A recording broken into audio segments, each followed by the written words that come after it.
Hello दोस्तों, स्वागत है हमारी वीडियो पर। तो आज हम आपको जानकारी देने जा रहे हैं कि नींबू का प्लांट्स आप लगाते हो या उनकी केयर करते हो, उसके बावजूद भी आपका पौधा जैसे कि हम लगाते हैं उस पर हर चीज़ डालते हैं, हर विटामिन्स है या आप खाद डालते हैं, फर्टिलाइज़र का यूज करते हैं, उसको डालने के बावजूद भी हमारा प्लांट्स अच्छी तरह से फूल या फल नहीं दे पाती हैं।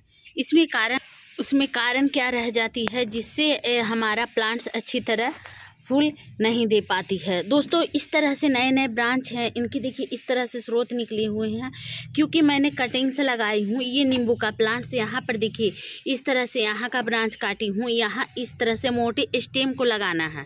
जब भी आप लगाएं नींबू का पौधा तो आप इनकी मोटे स्टेम लगाएं ताकि ये लगने में आसान हो जाए, क्योंकि हम लोग गुलाब का प्लांट्स हो या आप बोगनविलिया का हो या आप गुलहड़ का हो या आप सदाबहार का प्लांट्स लगाएं, कैप जैस्मिन का प्लांट्स लगाएं, ये सारी जैस्मिन का जो भी आप कटिंग लगाते हो वो बहुत ही बेहतरीन तरीके से लगती है। उसी तरह से हमारा प्लांट्स इस तरह से हमें लगाना होता है। और इनके ब्रांच देखिए जब इस तरह से होते हैं कि जब इनका रूट निकलना बंद हो जाती है और यहाँ पर अच्छी तरह से को रोक देती है, और इस तरह से देखिए ये हमारा रूट को रोकी हुई है, तो इसको क्या करना होगा, इस तरह से आप ट्विनिंग कर ली। इसको ट्विनिंग करते ही ये हमारा प्लांट्स जल्द ग्रोथ करेगी।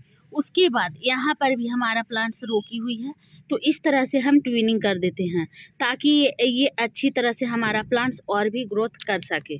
उसके बाद दोस्तों हम इस स्टेम को क्या करते हैं, यहाँ पर आप रूटिंग हार्मोन लगा ले या हल्दी का लेप लगा के। तो हल्दी का लेप आपको कैसे किस तरह से लगाना होगा सो भी मैं आपको अभी बता देती हूँ, क्योंकि इस तरह से हल्दी आप घोल ले, और घोलने के बाद जैसे कि हम कांच के बर्तन में हल्दी को इस तरह से घोल ली हूँ, और घोलने के बाद आप इस तरह से इनकी रूट पर यहाँ हल्दी, जिस तरह से हमारे शरीर पर किसी तरह का घाव घोस या कहीं चोट लग जाती है, गहरी चोट लग जाती है, इसके कारण से हमारा नुकसान होती है और हमें दर्द होती है।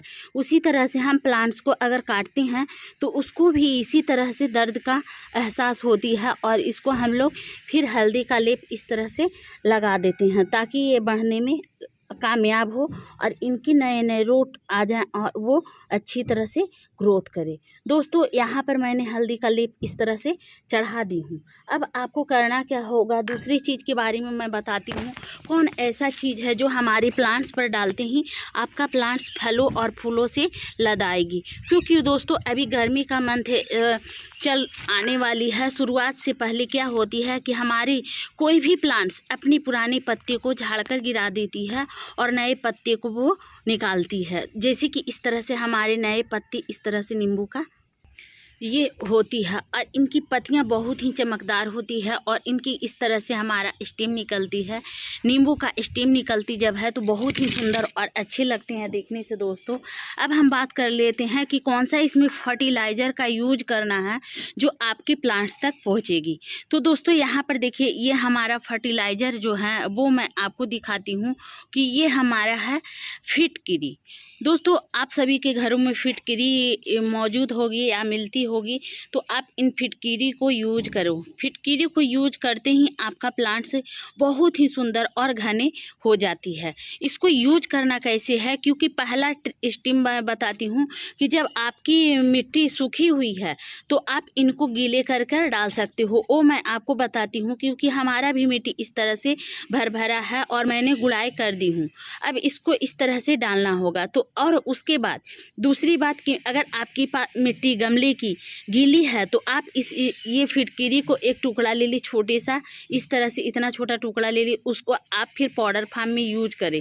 इसको सूखे हुए डाल दें, वो भी मिक्स कर कर अपनी प्लांट्स पर अच्छा रिस्पॉन्स दिखाएगी। तो मैं आपको बताऊंगी तीसरे स्टेप क्या करना है कि जब आपका प्लांट्स फुल आते ही झड़ जा रही है तो आप पानी आप सैडी एरिया में बिल्कुल भी नहीं रखें, क्योंकि इनके नींबू का प्लांट जो होता है वो बहुत ही कैल्शियम से मौजूद होती है, तो इसको कम से कम सनलाइट की ज़रूरत होती है। जैसे कि अगर आपके पौधे धूप जल रही है तो आप उसको 1 आध घंटा के लिए आप छाया स्थान पर रखें, और नहीं तो आपके बालकोनी या कहीं पर रखे हैं तो वो नींबू का पौधा फिर आप धूप लगने के लिए धूप में कम से कम रखें 3 से 4 घंटे के लिए। नहीं तो दोस्तों आपका भी प्लांट्स इस तरह से सूख जाएगी और वो ख़राब हो जाएगी। तो आप सूखने ना दें और अच्छे तरह से इस प्लांट्स का आप यूज करें, देखभाल करें। उसके बाद दोस्तों आपको फिटकिरी को कैसे यूज करना है, क्योंकि मैंने कई सारी प्लांट्स लगाई हूँ इस तरह से, वो हमारे हरे भरे और घने रूप से दिख रहे हैं। उसी तरह से हमें नींबू का पौधा को भी मजबूत और हेल्दी और स्वच्छ बनाना है। तो हम यहाँ पर 1/2 लीटर पानी ले लिए हैं और इस फिटकिरी को यहाँ पर आप डाल दें। इसको ज़्यादा नहीं, आप कम से कम 2 मिनट तक इसको इस तरह से 4 से 5 राउंड घुमाएं। इसको पकड़कर इस तरह से घुमाते हैं तो इसका क्या होगा, एलिमेंट्स जो होती है वो पानी में निकल कर आ जाएगी।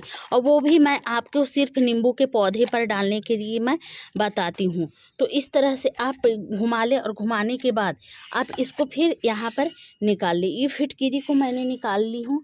अब यहाँ पर जो इनके पानी लिक्विड मेरा तैयार है। इस लिक्विड को बनाना बहुत ही आसान है दोस्तों, और इस पर डालना भी आसान है, लेकिन आप प्लांट्स पर महीने में इसको 2 बार यूज करें। इससे आपका प्लांट्स हेल्दी और स्वच्छ इस तरह से हो जाएगी। तो मैंने यहाँ पर तो डाल दी हूँ, इसी तरह से आप भी डालो और अपने पौधे को देख रेख करें। और इससे पौधे पर जब फूल और फल लगेंगे तो आपका नींबू का पौधा बहुत ही बढ़िया रिजल्ट आएगी और इनमें फूल ही फूल आएगी, क्योंकि हमारा नींबू का पौधे में अभी तो पत्ती निकलना स्टार्ट हुई है और इसमें नींबू का फूल भी निकलेगी। और ये इस तरह से आप अपने प्लांट्स पर देख रेख करें और इनके रिस्पॉन्स भी दिखाएं। तो दोस्तों हमारा जानकारी वीडियो आपको कैसा लगा? यदि अच्छा लगा तो आप मेरी वीडियो को कर देना लाइक और चैनल को कर देना सब्सक्राइब। दोस्तों बाय बाय।